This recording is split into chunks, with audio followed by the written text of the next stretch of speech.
So last week, I got myself in a little quandary because I was trying to get the distinction between Logos and Eros, and we were having trouble understanding one another, and I was having trouble understanding what the issue is. Why couldn't, what is it, what's the other side of rationality, right? And so my wife is sort of a transcendent guru. I sent everybody this email last week describing what went on the next morning in our car, right? And so I made you copies of this email just for the purposes of tonight.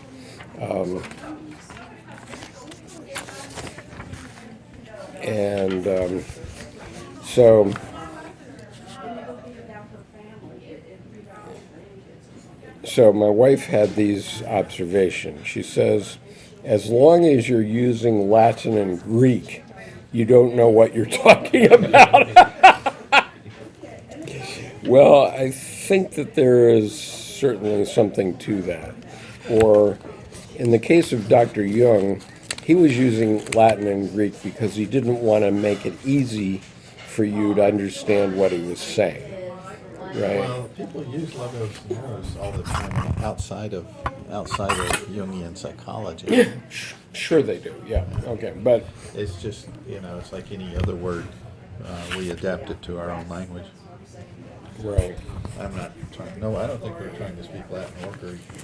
Well, I don't think we're trying to speak Latin or Greek, but Dr. Jung did use Latin and Greek to obfuscate, to hide kind of what he was doing, especially with respect to the religious things.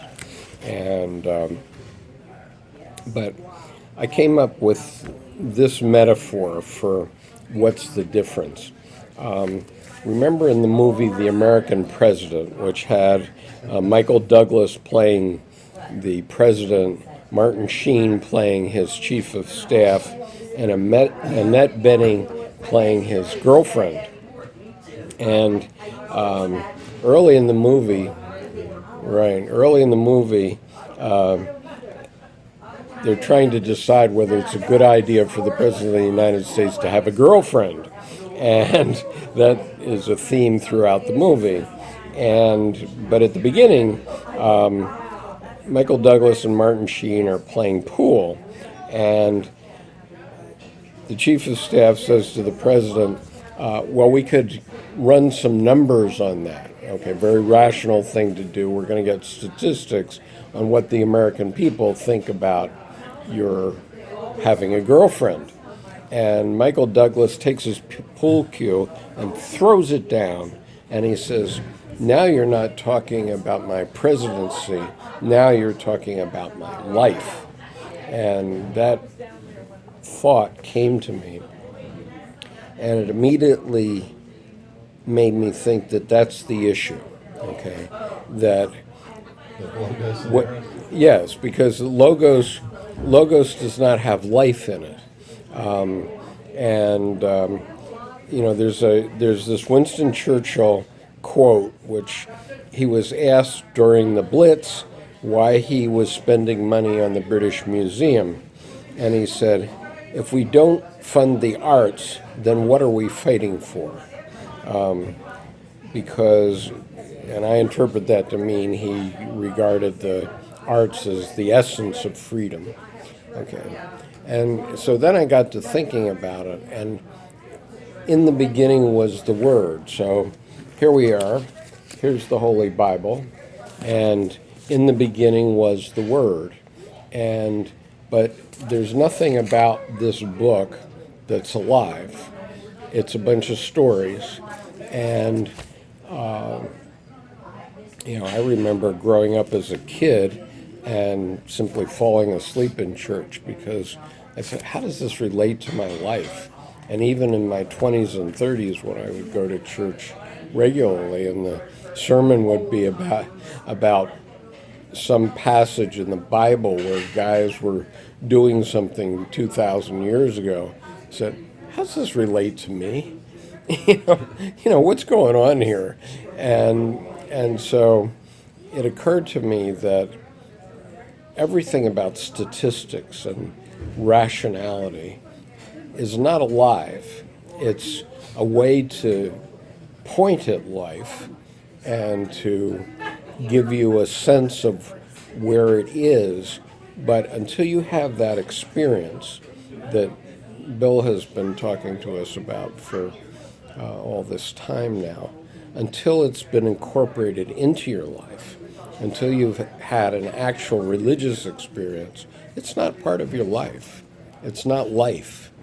And so that's actually the duality. I mean, that's my interpretation, open for comment. Okay. I can see how you could see it that way, but I don't. That's not the way I would use the terms logos and eros, or in the beginning was the word, which to me is it's sort of like the incision point of understand of knowledge of consciousness. So in the beginning was the word, when the word being that which is the first moment of discrimination. So logos has to do with the word, it has to do with discrimination, dicing things out, cutting things up, and eros is, if you want to make it part of the syzygy, which is what I thought we were doing. This eros has to do not with cutting things up, but bringing things together. So it would be like the difference between maybe referring to something and saying there's a dog, or saying here comes half of my heart wrapped in a furry, four-legged creature with a waggy tail. It's just one of them you're experiencing, one of them is just an index. You're indexing something in your space, and the other one is where you're representing the experience of whatever it is in that space without. So it's the experience of having a dog. Yeah. The love of the dog. But even there, it's like light years removed from the word, which is the very beginning of it all, because you're already immersed in all the representations, all of the indices, and all of the metaphors and everything else. That's your world. You're already in it. So you've got different ways of representing aspects of that world, and logos and eros represent two processes or functions that operate in that world. Okay, so the scientific method, which is all about the logos, has gotten us to the point where we can land a lander on Mars. Okay, and so the scientific method has given us great contributions since it started to reach its fullness. Around 1500 it started to impact. And so there's no doubt that the logos of statistics and scientific method has gotten us there. But it has absolutely nothing to do with the life of getting to Mars as a human and living on Mars. We cannot predict at all what life of living on Mars might be like. I mean, there's this program that Elon Musk supported, which is called Mars, I think, or something like that. And But he describes it, but in a movie. To me, it's like the difference between the dream and the realization of the dream. And first, you got to have the dream, because that's what motivates you, and then around that you can work the logos and develop ways to achieve the dream. Right. But so the dream comes out of life. sure. It comes out of the How you animal. guys? Today, what is everybody? Just scared today? Yeah, the girls are afraid. Yeah, we're driving them away. We're a bunch of old men. here. Too much logos. Well, Not enough right, arrows. okay, but the dream is coming out of the animal part of you, the psyche. Yeah, I Right. guess. I mean, that's it. Okay. It doesn't seem like a. And so, okay, everything that humans do, everything in this room came from an imagination. And that was living. That was a living imagination. Even you were Well, a glint in your father's eye, right? Yeah, you're not being heard right now, but I'm going to say something. Go ahead. To me, what you're talking about is meaning, and one of the things I've talked about a lot, and in my standard reference is Persephone, because hell is populated with dead images, dead representations. It's populated with logos, Right. and it's run by the guy in hell. So, and so, what does he need to give meaning to those things? He has to grab a bit of life and attach it and bring it down. And what does he do? He takes the daughter of life itself, Demeter. He brings Cora down. She becomes Persephone, queen of the underworld, and she supplies meaning to all of this deadness. And so, So she brings life. she brings life into, and she brings eros. She brings the relationship among those elements into there. Now it doesn't last. Precisely. That's exactly what I'm saying. Yeah, and that's what I've talked about for the past 30 years. About Persephone is the myth of bringing meaning into Dead things, things. and also it's also the myth of the daughter. So much of Western Civ, so far as I can see, has nothing to do with the daughter. They wiped the daughter out, and the daughter is meaning. Right. So that's it. Yeah, the daughter Enough is said. meaning, and as Dr. Jung said, we can't live without meaning. Yeah. Just like we can't live without women. Wow. John? That comes and goes. Does this resonate with you at all? Yeah, I mean, I 'Cause just- I think this is sort of an important concept. I think your Mars analogy is kind of interesting to me because I used to be very enthusiastic about the space program when I was a teenager. Right. And because God was the external thing that we were trying to go out there and find, okay? And then when I grew up, it was like, who cares anymore? It's just sending a bunch of hardware up there. Right. And so it didn't have that Eros for me anymore. And Because when you were a teenager, you thought we were looking for God. Is that what the you external Okay. God in the sky sort of concept, although more sophisticated than that, not just a purely religious thing, but a feeling, thought? Okay. a numinous feeling. Okay. So, anyway, when that sort of went away and I became grown up, then I noticed that this myth of space exploration was still being carried on by the media and by the agencies and so forth. And it always seemed kind of trite to me because it all came down to, is there life out there? Yeah. And so my thought on that was, well, so what? Well, Yeah, here's what. was the 60s, so Yeah. the whole idea was to escape Earth. Escape Earth. Well,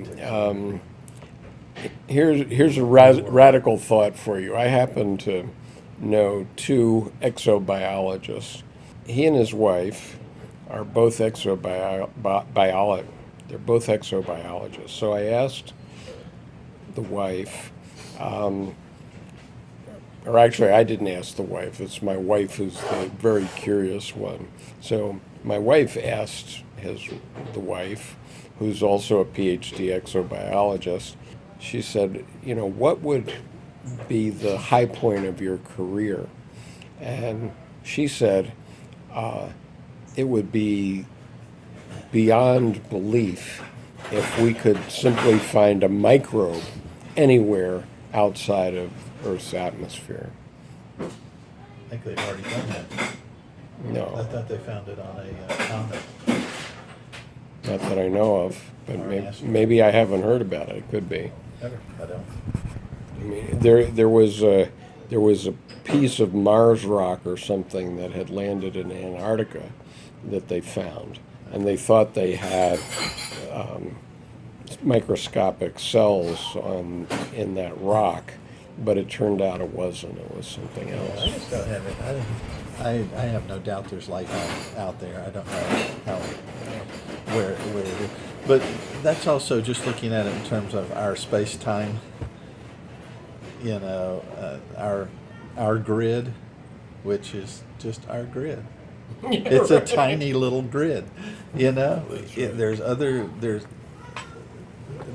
things going on in the universe of which we can't imagine, because it's so hard for us to get past our own insertion into what we refer to as our world. Right. Okay. Do you think this has anything to do with the fundamental quote of Jung that I've been using since the beginning of this group, which is, too much of the animal distorts the civilized man, too much civilization makes sick animals. And so civilization would be all the logos stuff. I mean, even to the point of this being the logos, the word, and therefore civilization, and yet we are animals, and if we have too much civilization, we're going to be sick animals. I don't know, John. I just think civilization cultivates both eros and logos, so it's too much of it is. Well, okay, I agree with that. In other words, it's an interaction between the logos and life. Okay, so. But those are logical. Those are not the same. Those are different logical types. Right, but everything in this room, everything, including the artificial flowers, everything that's here was first an imagination. That came from life, okay? And then they were all created, and that came from the logos and slicing and dicing and figuring out how you're going to produce it and all that stuff. But all the things that went into producing those things, with the exception of the people, okay, because obviously you were a gleam in your father's eye, so that too is life. But besides that, all the manufacturing of everything, including maybe your mother's manufacturing. Well, the one thing you've left out is the design. Somebody designed all this stuff, and what did they design it for? People. Right. So it wasn't just logos, it was also just... So you believe in intelligent design? God, you were just leaping on here. What is he, a flea? He's a knight on the flea. Get I don't know. I don't know. Take his bottle away. Do you have a comment about that? No, that's has nothing to do with what I just said. So, intelligent design. Okay. What does that mean anyway? I mean, that presupposes so much right there just in the asking of the question that you'd have to unwrap all of that before you could even begin to respond to it. Fair enough. It's not a fair question. It's fully loaded. It is. I mean, what, it's almost like you're my wife or something. I acknowledge it. Loaded questions. I acknowledge it. Okay. John, you have other comments about this? Well, to me, I don't know, there's a tension between morality and animal, so that's, I guess you might consider morality to be part of the logos. Nope. No? I'm talking about established moral Oh, law. ethics. Okay. Or is that, well, I call it morality, but the Ten Commandments or whatever you want to call Okay, it. That's in our code. culture. No, that's Yeah, the moral those are the code. ethics. The more, beg your pardon? No, go ahead. Well, no, the Ten Commandments. People is, just run all over those words. It's all right. well, that's right. They're big words. But what is your point about the moral code? Well, I'm seeing that as logos, and it balances the animal because it has, Sure. there has so- to be a structure. Right. So that was Moses bringing civilization down from the mountain. But So I think, to me, the tension between those two is the interesting part. Not necessarily that Well, you sure have it to is, have yeah. a, that, not necessarily that there has to be a balance, but there has to be some consideration of each. And I think that's what Jung is saying. no, I don't agree with that. You don't feel that I agree with John that there has to be a balance between it, because if you go too far, you can make zillions of laws and rules, right? We have law libraries full of these damn things. But in the end, that's not necessarily the way we live. I mean, if we take the traffic laws as an example, okay, all of us go 7 miles over the speed limit, or most people do. Most guys will go 7 miles over the speed limit because we know less than that the police won't stop us for speeding, but more than that they will. And so we're breaking the moral code, the statutory code. And most of us will roll through a stop sign if we think that, there's no danger and there's no police watching us. In my famous stop sign on the other side of Annapolis, there was a police officer sitting next to it one day, and a guy rolled through it, and sure enough, the policeman stopped him. but most of the time, 364 days of the year, there's nobody there. And since I've been talking about that stop sign, they put a flashing red light there, like that helped.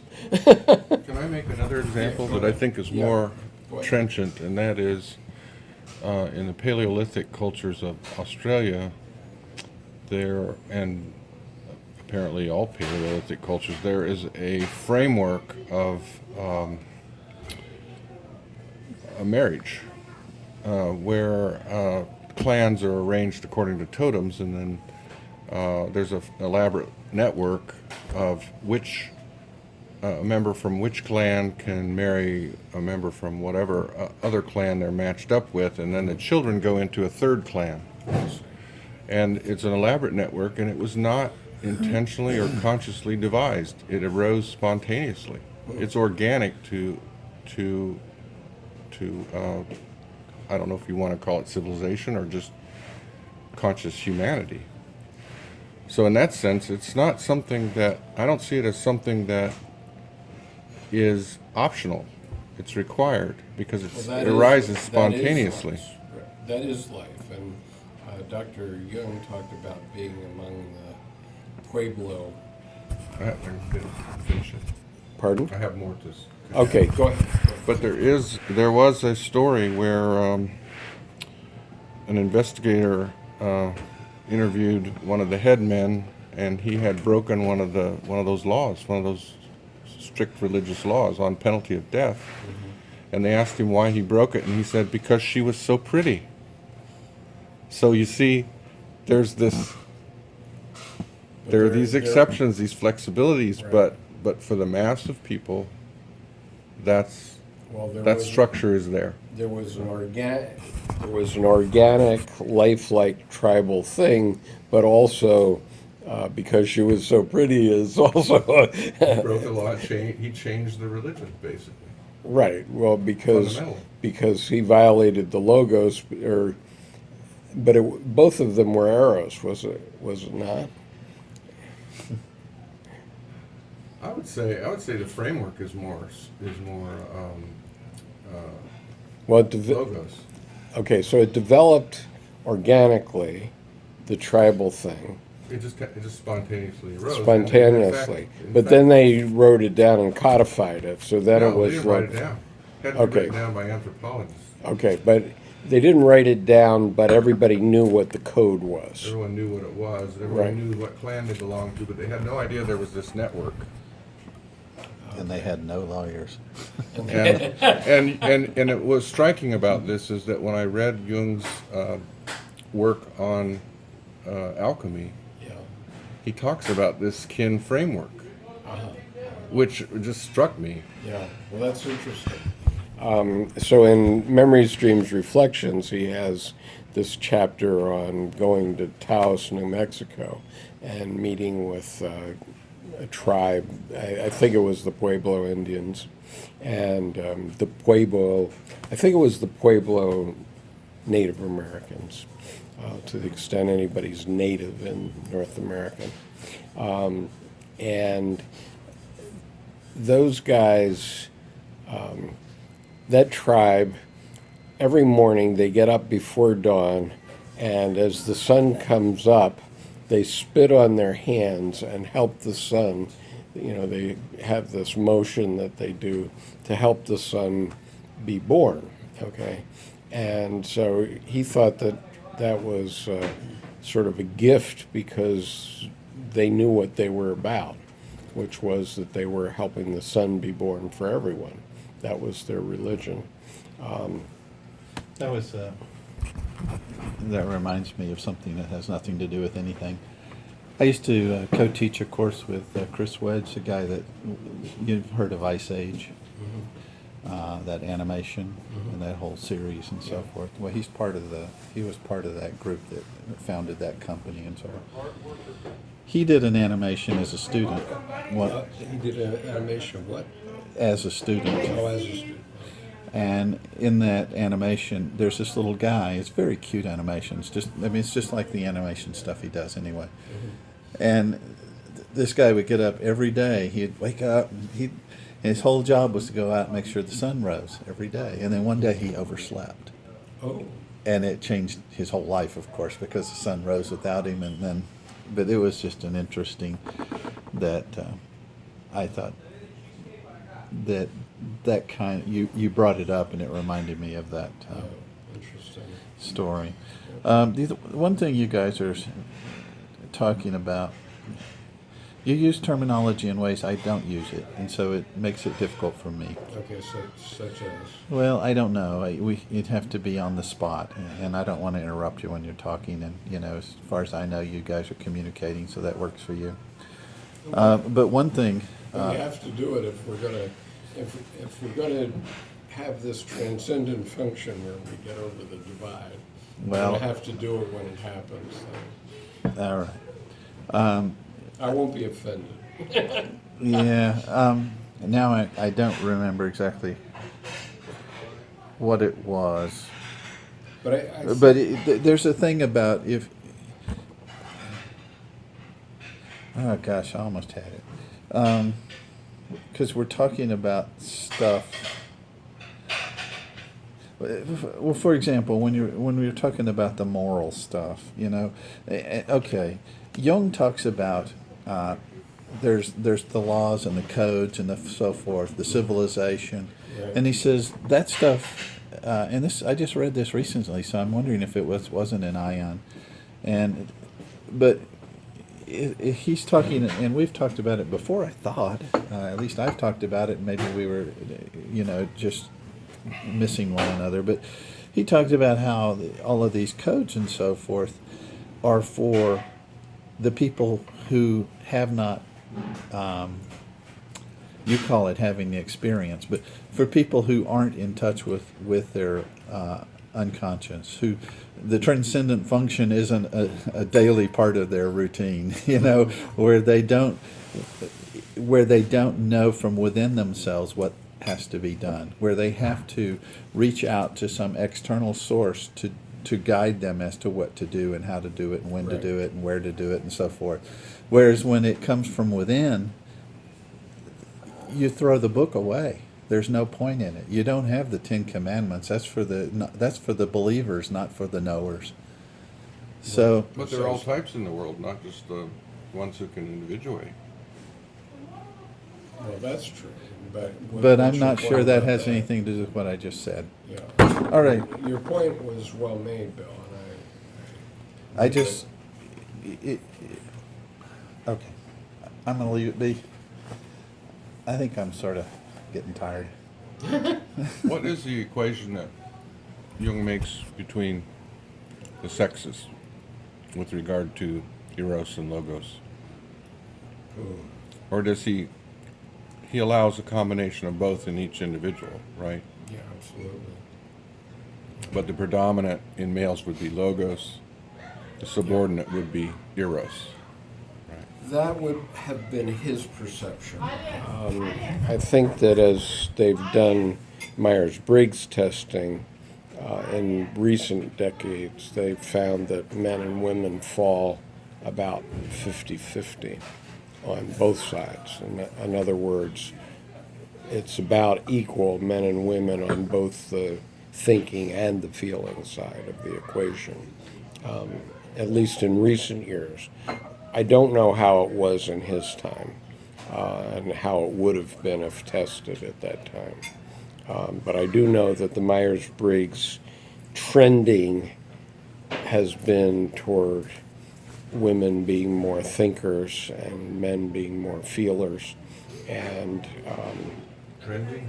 trending in the sense that 50% of all men come down on the thinking side and 50% come down on the feeling side, and the same for women. Whereas the assumption would have been 50 years ago that the men would have been all the thinkers and the women would have been all the feelers at that time. But that's changed. The testing has changed since then. Did the environment change too, maybe, or Yeah, I think society changed. so society can inculcate one or the other? It's not necessarily innate. T or F? I mean, in the end, I think you get down to tiger stripes, but surely society can inculcate. I mean, I'm an INTP, but when I put on my uniform, I'm an ESTJ, because that's the shtick of the U.S. Marine Corps, okay? But that's not my preferred stick. And so if you go down to my deep unconscious, you find the INTP has never changed, but my persona when I'm wearing my uniform, I mean, even when I put on my uniform now to go to an honor salute for someone who's dying, if I have my uniform on, I'm an STJ, definitely.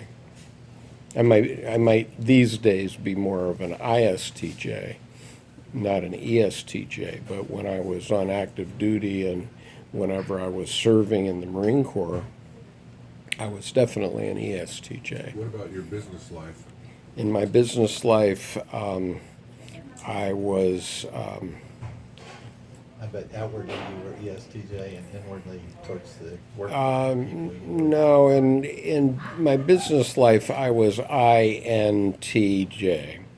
Okay, in other words... outward and inward. I mean, towards the people you worked with and towards the people you... Right. Okay, so in my business life, I was always... My natural state was INTJ, okay, even though my natural state of being is INTP, I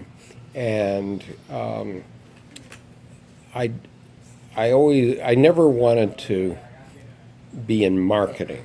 Okay, for example, I never wanted to have to do sales and marketing, but then when I was about 31 years old, I was practicing law, and I had a law practice, and I realized that if you don't market your business, you got no business, right?